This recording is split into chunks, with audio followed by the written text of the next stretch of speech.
रमेश की आज ऑफिस में बहुत ही इम्पोर्टेंट मीटिंग थी। उसे ऑफिस जल्दी निकलना था, इसीलिए आज वो सुबह जल्दी से उठा और अपनी बेटी जागृति के लिए ब्रेकफास्ट बनाने लगा। जागृति भी जाग गई थी, लेकिन आज उसे थोड़ी सुस्ती लग रही थी, इसलिए वो बेड पर ही थी। तभी उसकी नजर घड़ी पर गई तो उसमें 7:30 बज गए थे। अरे बाप रे, 8 बज गए। पता नहीं क्या हो गया मुझे, आज इतनी देर तक सोई रही। अब स्कूल जाने में देर हो जाएगी। आज तो मैथ्स का पेपर है। वो जल्दी से उठी और फटाफट तैयार होकर डाइनिंग टेबल पर बैठी ही थी कि उसके पापा उसके लिए ब्रेड लेकर आए। ब्रेड को देखकर जागृति ने कहा, पापा, ये ब्रेड को क्या किया आपने? ये तो पूरी तरह जल गई है। अरे वो ऑमलेट बना रहा था तो ब्रेड पर ध्यान ही नहीं रहा, इसलिए जल गया। रुको, मैं तुम्हारे लिए ऑमलेट लेकर आता हूँ। जब वो ऑमलेट लेकर आया, ऑमलेट की हालत भी ब्रेड की तरह ही थी, पूरी तरह जला हुआ।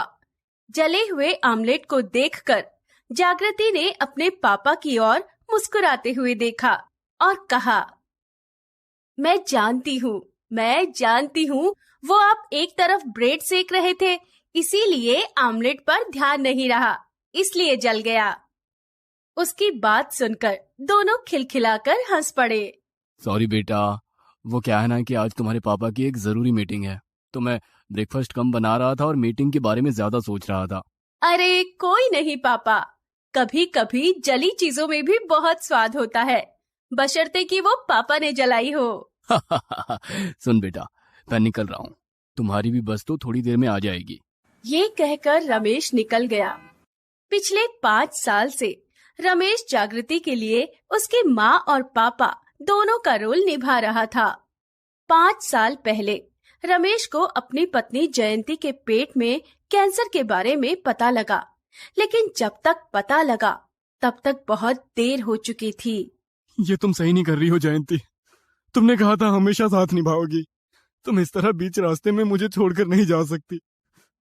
रो मत रमेश, जाना कौन चाहता है, लेकिन ये कमबख्त बीमारी ही ऐसी है कि मुझे जीने नहीं दे रही। जयंती चली गई, बहुत दूर, तमाम उम्मीदों और दर्द के परे, दूसरी दुनिया में। उसके जाने के बाद रमेश टूट जाता, लेकिन उसने जयंती से वादा किया था कि वो जागृति का पापा भी बनेगा और मम्मी भी।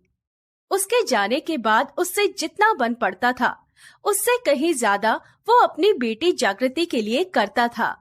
जागृति के लिए भी वो दुनिया का सबसे बेस्ट पापा था। बहरहाल उस दिन रमेश के ऑफिस जाने के बाद जागृति के पेट में बहुत दर्द होने लगा। वो दर्द असहनीय था। ये पेट में इतनी जोर से दर्द क्यों होने लगा? पापा को कॉल करूं क्या? नहीं, उनकी तो आज बहुत ही इम्पोर्टेंट मीटिंग है। जागृति ने बर्दाश्त करने की बहुत कोशिश की, लेकिन दर्द तो कम होने का नाम ही नहीं ले रहा था। तभी उसे लगा कि उसके कपड़ों में कुछ लगा है। वो बाथरूम गई, लेकिन बाथरूम जाकर उसने जो देखा, उसे देखकर वो बहुत डर गई। ये क्या हो गया है मुझे? ये तो खून है, ऐसा तो पहले कभी नहीं हुआ। कहीं मुझे कोई बड़ी बीमारी तो नहीं हो गई? ये उसका पहला पीरियड था। उसकी माँ तो थी नहीं, इसलिए उसे इसके बारे में कुछ भी पता नहीं था। वो बेहद डर गई थी। उसे समझ नहीं आ रहा था कि वो किससे बात करे और इस बारे में किससे पूछे। उसने अपनी बेस्ट फ्रेंड श्वेता को फोन किया, लेकिन उस दिन फोन का नेटवर्क बहुत ही खराब था। वो उसे फोन पर अपनी कंडीशन बताने की कोशिश करने लगी, लेकिन तू सुन रही है ना श्वेता, मैं क्या कह रही हूँ? यार जागृति, तू जोर से बोलना, तेरी आवाज बिल्कुल नहीं आ रही है। इसी बीच फोन कट गया। जागृति ने फिर से श्वेता को कॉल करने की कोशिश की, लेकिन उसका नंबर नहीं लगा। वैसे तो जागृति के और भी दोस्त थे, लेकिन वो किसे फोन कर ये सब बताए, उसे समझ नहीं आ रहा था। स्कूल की बस के आने का समय भी हो रहा था। आज वो स्कूल छोड़ भी नहीं सकती थी क्योंकि आज उसका मैथ्स का पेपर था। वो अपने ख्यालों में खोई हुई थी। तभी स्कूल के बस के हॉर्न की आवाज आई। वो अनमने ढंग से स्कूल बस की ओर निकल पड़ी। जैसे ही वो बस में चढ़ी, सभी स्टूडेंट्स उसे घूर घूर कर देखने लगे। ये सभी लोग मुझे घूर घूर कर देख रहे हैं। जरूर इन्हें भी मेरे कपड़ों में लगा खून दिख गया होगा। अब इन सभी को पता लग जाएगा कि मुझे खतरनाक बीमारी हो गई है और सभी मुझसे दूर रहना चाहेंगे।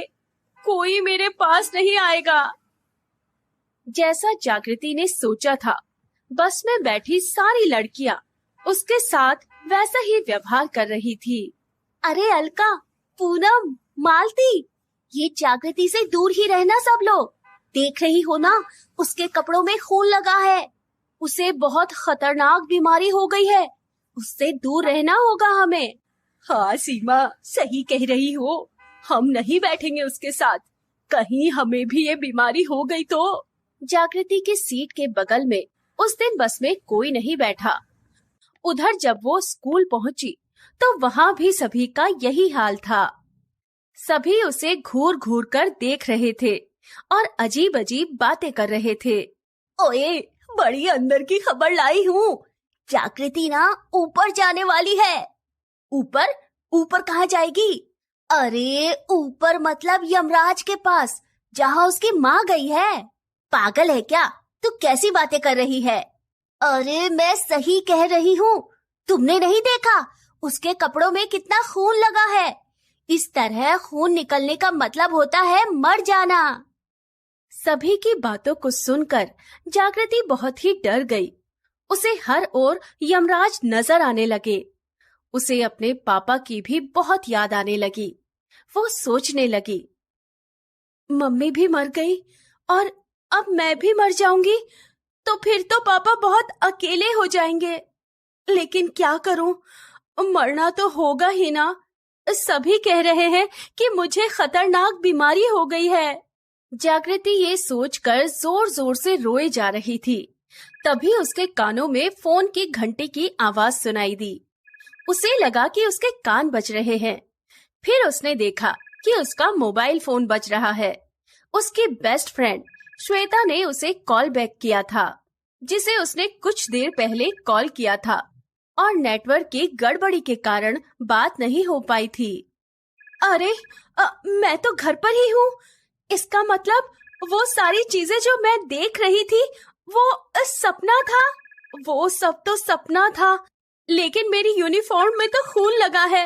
ये तो सपना नहीं है। इसका मतलब मुझे सच में कुछ हो गया है।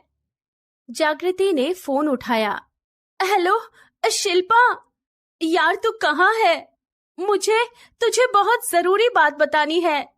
मैं ना मरने वाली हूँ। ये कहकर जागृति रोने लगी। ओए, क्या हो गया जागृति? तू रो क्यों रही है? और ये तू क्या फालतू की बातें कर रही है कि तू मरने वाली है? अरे ऐसा क्या हो गया तुझे? जागृति ने श्वेता की बात का कोई जवाब नहीं दिया और वो रोती रही।